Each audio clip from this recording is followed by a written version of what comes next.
Lo que le quiero hablar, y lo he titulado al tema, el señorío de Cristo.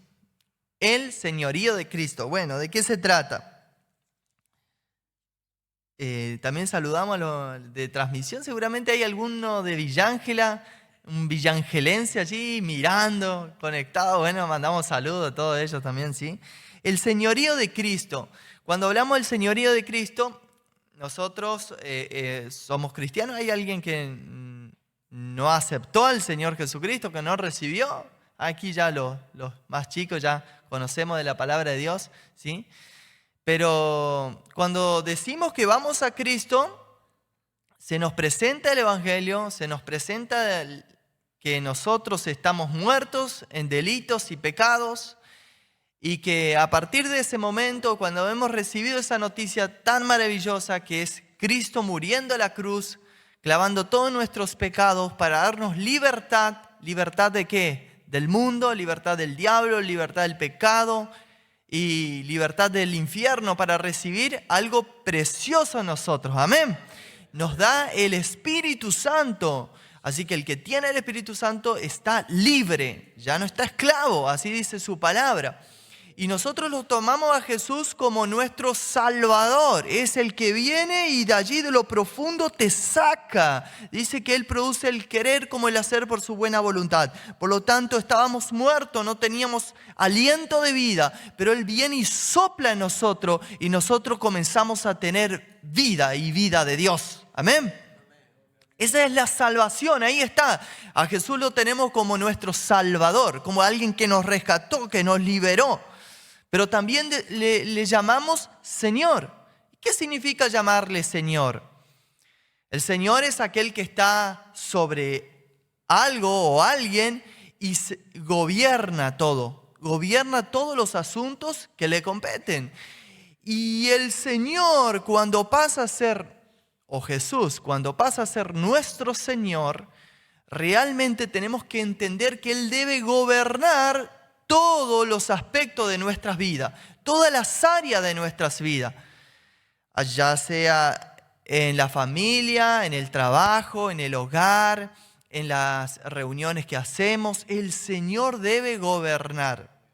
Y vamos a ver en la palabra de Dios dos ejemplos de hombres que le llamaron Señor a Jesús y reconocieron. Y cuando nosotros le llamamos Señor no significa que no fallemos nunca. Podremos fallar, pero vamos inmediatamente a Él y le pedimos perdón y volvemos a la comunión, porque lo tenemos como Señor, no como un simple Salvador, no como alguien que nos rescató y bueno, yo vivo mi vida y me gobierno yo mismo. No, es nuestro Salvador, pero también es nuestro Señor. Y allí en Lucas capítulo 5, verso 8. Seguramente me van a ayudar con el proyector allí. Sí, rapidísimo. Usted lo busca allí en la escritura, en la Biblia de papel, para poder estudiar. Vamos a tener unos minutos. Yo le quiero compartir esto y yo quiero que sea también una bendición para su vida. Amén. Dice Lucas capítulo 5, verso 8.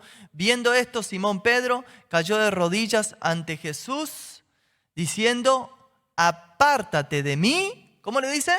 Señor, porque soy hombre pecador. Jesús se le aparece a Pedro luego de estar pescando toda la noche, tiro a la derecha, a la izquierda, de acuerdo a la luna. Él era experto en esa área, y viene un maestro, alguien ahí, un judío. Ese era Jesús. Y le dice: Pedro, tira a la derecha. Pedro como que le quiere protestar y decir: ¿me vas a explicar a pescar a mí? Yo que soy experto y que estoy años aquí y vos solamente te dedicás al estudio de la palabra. Pero en tu nombre echaré la red, le dice. Dejó de lado todo su intelectualismo, toda su experiencia, todos sus cálculos, toda su lógica y dijo: voy a actuar por la fe, porque me dijeron que tú eres el Mesías. Luego lo podemos ver eso, ¿sí? No dice eso el pasaje bíblico.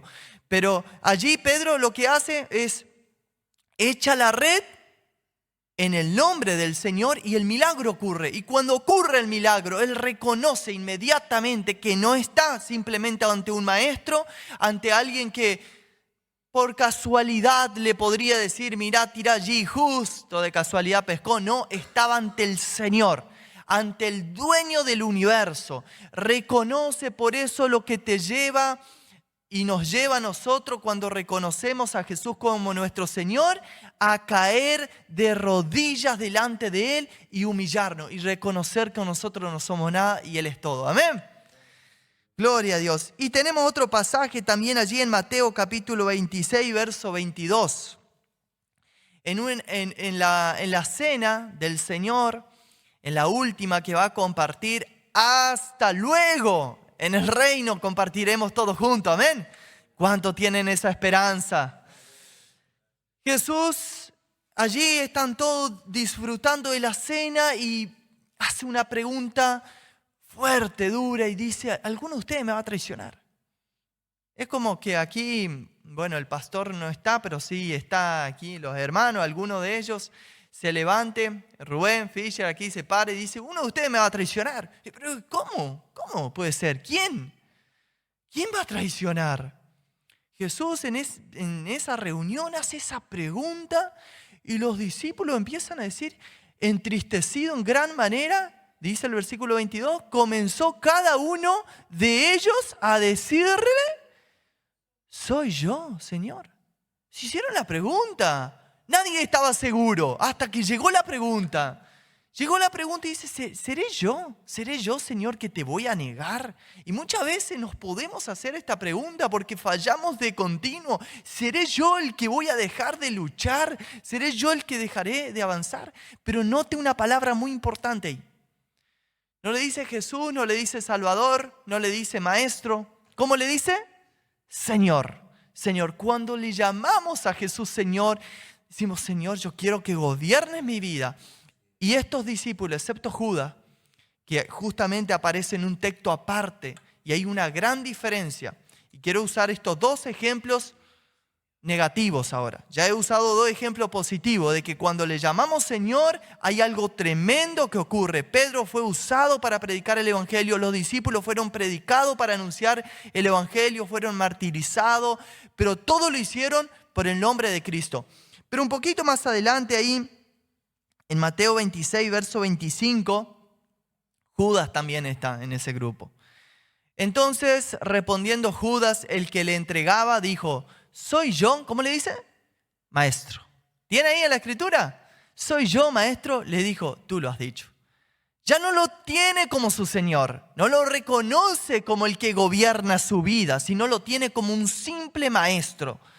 Yo hay momentos donde me acerco a la palabra de Dios y yo quiero a Jesús como mi maestro, el que me enseñe, porque Él es el maestro por excelencia. Nunca negamos su excelencia, pero Él sobre todo es mi Señor y debe ser nuestro Señor. ¿Cuántos dicen amén? Le dice, maestro, ¿seré yo? Lo tenía como un maestro. Y también vemos en otro texto bíblico, verso 49 de ese capítulo 26 de Mateo, de este mismo hombre, Judas. Y dice, y enseguida se acercó a Jesús y dijo, salve. ¿Cómo le dice? Maestro. Y le besó. Lo tenía como un simple maestro, como un simple maestro. Es por eso que Judas después termina tomando una decisión catastrófica, matándose porque no lo tenía como Señor. No consideró que el Señor Jesús lo podía salvar. Y esas son las decisiones que podemos llegar a tomar cuando estemos lejos de Él o no lo consideremos como nuestro Señor. Otro ejemplo más, negativo, justamente llamarle, no Señor, sino llamarle Maestro, llamarle con un otro nombre y que no gobierne nuestra vida. Marcos capítulo 10, verso 17. Aquí hay un joven rico que se acerca a Jesús y en la búsqueda de la vida eterna, él ya sabía cómo construir, cómo hacer obras y cómo enriquecerse y cómo crecer. Y él pensó que acercándose a alguien que sabía que probablemente tenga la vida eterna, refiriéndonos a Jesús, también podría saber cómo guiarle a esta vida eterna. Pero él se acerca no reconociendo a Jesús como su Señor, como el Dios mismo, sino se acerca como ¿qué? Reconociéndole como maestro. Allí le dice, al salir él para seguir su camino, vino uno corriendo, hincando la rodilla delante de él, le preguntó, maestro, bueno, ¿qué haré para heredar la vida eterna? No me detengo en esta historia, solamente quiero marcar estos textos bíblicos. Este joven, versículo 20 también, allí lo llama bueno. Él entonces respondiendo le dijo, maestro, todo esto lo he guardado desde mi juventud. Este texto bíblico referente a los mandamientos, ¿no? Él dice, guardé todo. Jesús le dice, bueno, una cosa te falta. Ve, vende todo lo que tiene y sígueme. Y allí dice que el joven se fue triste.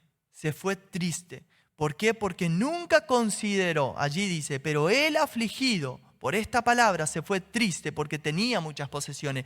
Cuando no le llamemos a Jesús Señor, cuando no sea nuestro Señor, el final, el destino será muy triste. Hemos visto en Judas, hemos visto en este joven, ¿verdad? ¿Me están siguiendo? Amén. Bien. Y justamente quiero hablar de este señorío de Cristo en las áreas de nuestra vida. Y hoy voy a mencionar una frase que es, podemos decir, real también, que nuestro carácter se forma por nuestras acciones, por lo que nosotros hacemos constantemente, y las acciones por las palabras y las palabras por los pensamientos. Es decir, que todo nace desde nuestros pensamientos. Esto, cuando nosotros lo tenemos pensado, lo que yo le estoy diciendo ya lo he pensado, entonces lo estoy hablando, lo estoy diciendo. Y cuando lo digo, luego actúo, si creo en lo que estoy diciendo, y ese accionar se transforma en nuestro carácter.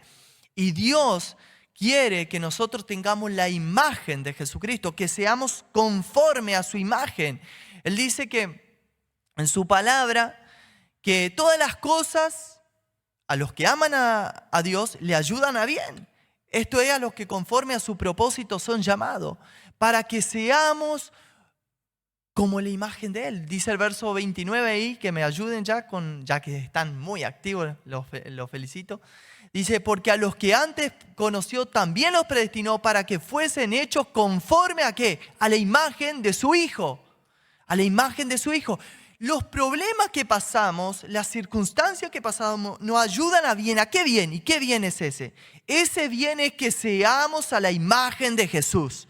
Que tengamos el carácter de Jesús. Que tengamos la humildad de Jesús. Que tengamos los atributos, podríamos decir, de Jesús. Que seamos justos.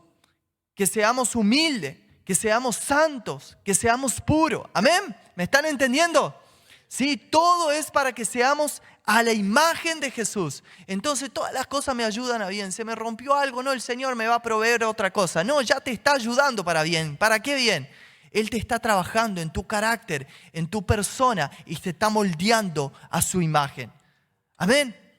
Entonces les quiero hablar de estas 4 áreas. En primer lugar, y voy a usar algunas palabras que quiero estudiar, y un texto bíblico en cada uno de estos. Así que quiero que continúe atento a la palabra y que se lleve una gran bendición. ¿Amén? ¿Cuántos están acá? Amén. Gloria a Dios. El señorío de Cristo debe ser en nuestros pensamientos. Y acompáñenme en Filipenses capítulo 4, verso 8. Filipenses capítulo 4, verso 8. Que dice allí la palabra de Dios: por lo demás, hermanos, todo lo que es verdadero, todo lo honesto, todo lo justo, todo lo puro, todo lo amable, todo lo que es de buen nombre, si hay virtud alguna, si hay algo digno de alabanza, en esto pensad. Este texto bíblico lo conocemos, aquellos que son más asiduos a la lectura bíblica, y lo hemos leído muchas veces, pero los que estudian la palabra de Dios o han prestado atención, seguramente han enseñado aquí que la escritura fue escrito primero el Nuevo Testamento en griego. El original es el griego. Y ahí hay algunas palabras que yo hoy quiero usar para justamente sacar un significado más profundo, ¿sí? Esta palabra pensad o considerad es la palabra logiseste. No hablo griego, solamente uso estas palabras para poder aprovechar la riqueza, ¿sí? Y esto dice, pero este pensar, este considerar, es la idea de reflexionar profundamente. Reflexionar profundamente, evaluar y meditar hasta que impregne el corazón. Se los digo de nuevo. Es la idea de reflexionar profundamente, evaluar y meditar hasta que impregne el corazón. Yo pienso y esas palabras se impregnan en mí, en mi corazón. Entonces inmediatamente saco palabras de parte de Dios. ¿Por qué? Porque comenzó aquí, en el pensamiento. Entonces, ¿qué dice el Señor? En esto pensad. ¿En qué debo pensar? Y allí hay muchas cosas buenas en las cuales debemos pensar. Todo lo que es verdadero, todo lo honesto, todo lo verdadero, todo lo honesto, todo lo justo, todo lo puro. Si yo estoy pensando en lo puro, si yo estoy pensando en lo justo, si yo estoy pensando en lo honesto, entonces me será más fácil actuar de acuerdo a ello. Si yo estoy pensando en injusticia, en deshonestidad, en estafar a alguien, en sacar provecho, voy a actuar de acuerdo a mis pensamientos. Por eso el Señor dice, en esto piensen. Y pensar, dijimos recién, meditar profundamente, evaluar, considerar, tener en cuenta y es esforzarnos para lograr que todo lo bueno esté en nuestra mente. Amén. Bien, en segundo lugar, el señorío de Cristo debe estar en nuestras palabras. En nuestras palabras. También allí tenemos un texto bíblico, Efesios 4:29. Efesios 4:29.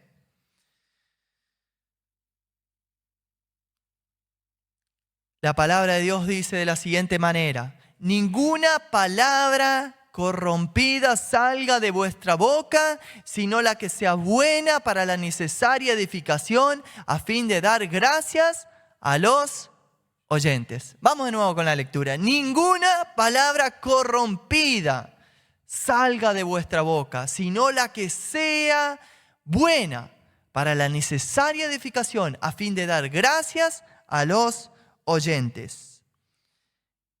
La palabra aquí que aparece allí corrompida es la palabra sapros, literalmente podrido o en descomposición. ¿Qué nos está queriendo decir el Señor? Ninguna cosa podrida salga de tu boca, ninguna cosa en descomposición, usada justamente para describir una fruta dañada. Palabras dañinas, corruptas o inútiles que contaminan el ambiente espiritual. El Señor no solo nos manda a pensar, sino también a que nuestras palabras no sean corrompidas, no sean como en su significado original tiene, podrido, en descomposición. Afecta el ambiente espiritual cuando nuestras palabras no vienen de parte del Señor, no son buenas, sino, como dice, sino la que sea buena. Entonces también esto me llevaba en profunda reflexión en mi vida. Porque uno dice, bueno, sos cristiano, tenés concepto bíblico, principios bíblicos, te conducís bien, pero evaluar un poquito más. ¿Qué palabra estamos diciendo? ¿Qué palabra estamos pronunciando?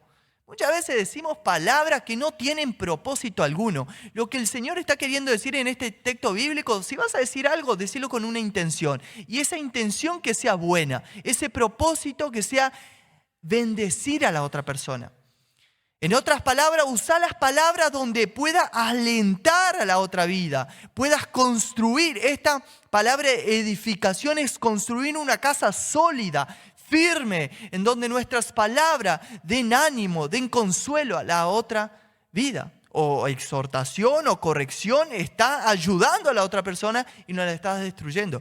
Y esto también me lleva a evaluar esas palabras que a veces decimos por decir nomás. Analizar hasta eso. Cuando vamos a la palabra de Dios, Dios nos quiere meter en lo profundo porque de ahí quiere sacar algo hermoso de nosotros. ¿Amén? Y Él es Él en nosotros.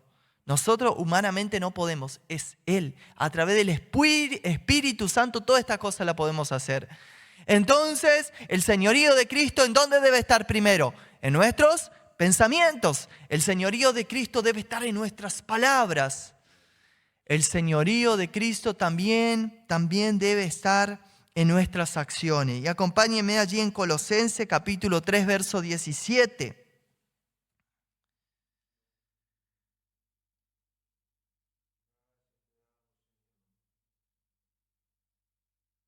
Colosenses capítulo 3, verso 17 dice: y todo lo que hacéis, sea de palabra o de hecho, hacedlo todo en el nombre del Señor Jesús, dando gracias a Dios Padre por medio de Él. Y todo lo que hacéis, o sea, cada acción que hago. Y algunos dicen, no, solamente en la iglesia, no, en tu casa también. Cuando vas a limpiar algo, cuando vas a cocinar, cuando vas a planchar, cuando vas a tender el campo, cuando vas a hacer quehaceres, cuando vas a ayudar a alguien, cuando te dicen, vení, podés ayudarme a hacer beneficio. Bueno, podés ayudarme aquí en la campaña evangelística que están por hacer los hermanos. Todo hacerlo como para el Señor. Amén. ¿Cuántos me siguen? En el nombre, allí en el nombre, significa bajo la autoridad, representación y carácter de la persona. Entonces podemos decir, hacer todo bajo la autoridad, representación y carácter de Jesús. Actuar como representante de Cristo de manera coherente con su voluntad. Lo que Él quiere, yo tengo que hacer aquí en la tierra. Nos desafía representante. Es tremenda esta palabra. Representar a Cristo aquí en la tierra. Y eso es lo que somos, embajadores de Cristo. Estamos representando a Cristo mismo aquí. Jesús no está físicamente. Nosotros sí estamos físicamente. Entonces el Señor nos usa a nosotros para que con nuestras acciones, podamos justamente llegar a aquel que necesita de Jesús. Amén. Entonces el señorío de Cristo no solo debe estar en nuestros pensamientos, no solo debe estar en nuestras palabras, sino en lo que hacemos. Señor, lo que voy a hacer o el proyecto que voy a encarar, ¿está en tu voluntad? ¿Realmente tú vas a gobernar? Orar cada vez que vamos a tomar una decisión. Hasta inclusive aquellas decisiones tan sencillas. Yo digo siempre, hasta para ir a comprar tenés que orar. ¿Por qué? Porque vas a tomar decisiones impulsivas de tus deseos, vas a gastar todo, vas a despilfarrar tu economía y después vas a estar sufriendo a la semana siguiente, al mes siguiente. ¿Pero por qué gasté tantas cosas? Cuando el señorío de Cristo está en nuestras acciones, yo te aseguro de que vas a tener paz completa. Vas a vivir en paz completa. Amén.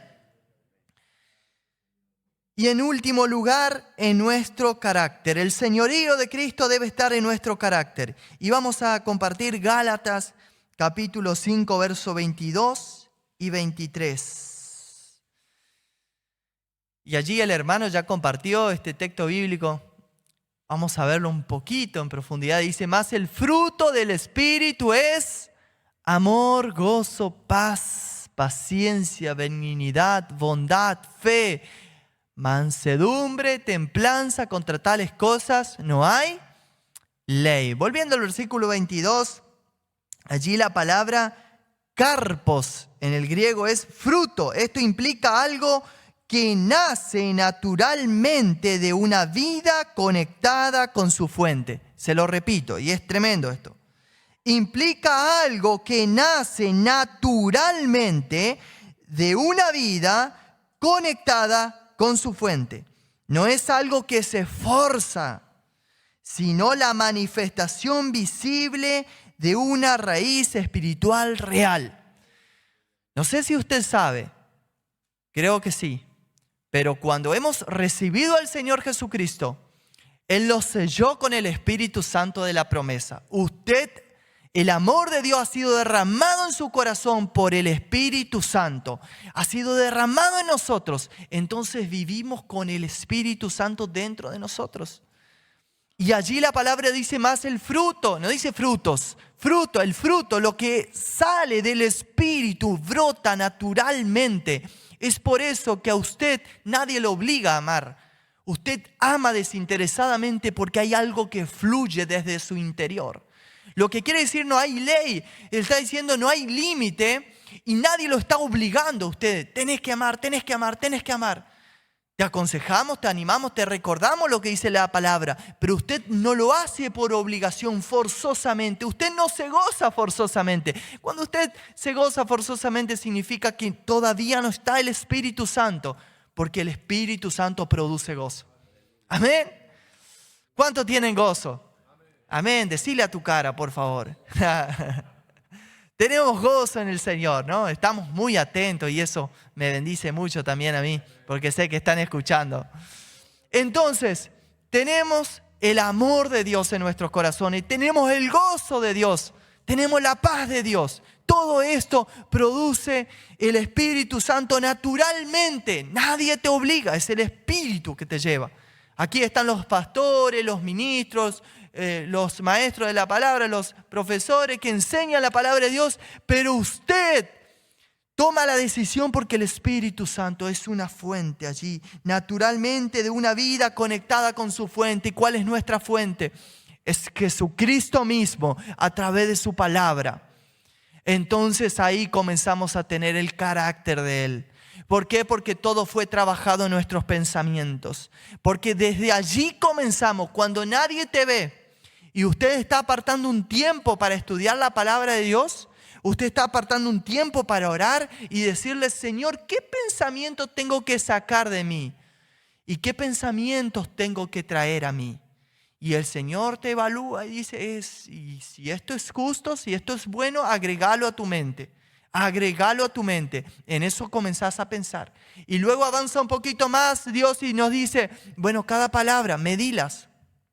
Los pensamientos también podemos ir reemplazando. Cuando usted trae nuevos pensamientos, pensamiento de Dios, pensamiento de bienestar, pensamiento de ayuda, pensamiento de paz, usted va sacando aquellos pensamientos que no agradan al Señor. Pero ya nuestras palabras, siempre tenemos unos minutos o unos segundos para pensarlas. Y podemos pensar, aunque sea, somos argentinos, no, queremos hablar todo rápido. Ya, comprar ya, vender ya, y todo ya. Y ya hasta nuestras palabras quieren salir rápido. Bueno, tenemos que pensar un poquito cada vez que vamos a decir. Pensar que lo que estoy por decir va a bendecir, va a construir la vida de la otra persona, entonces lo digo. Si no, no lo digo.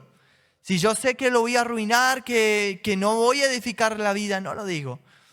Y nuestras acciones, lo que voy a hacer, realmente va a bendecir el nombre de Cristo primero. Lo que estoy haciendo bendice el nombre de Cristo, bendice la vida de mis hermanos y de alguien que necesita. Y luego cuando usted vive en esto, el carácter de Dios se forma en su vida. La imagen de Cristo. Usted tiene los pensamientos del Señor y ya no anda allí forzadamente intentando ser cristiano. Ya vive el cristianismo, disfruta el cristianismo, porque en Cristo estamos completos. ¿Cuánto dicen amén? Le invito a ponerse de pies, por favor. Quiero ir terminando. El Señor me hablaba mucho con esto y me desafiaba también a que como iglesia podamos ir un poquito más profundo y conocerle más al Señor.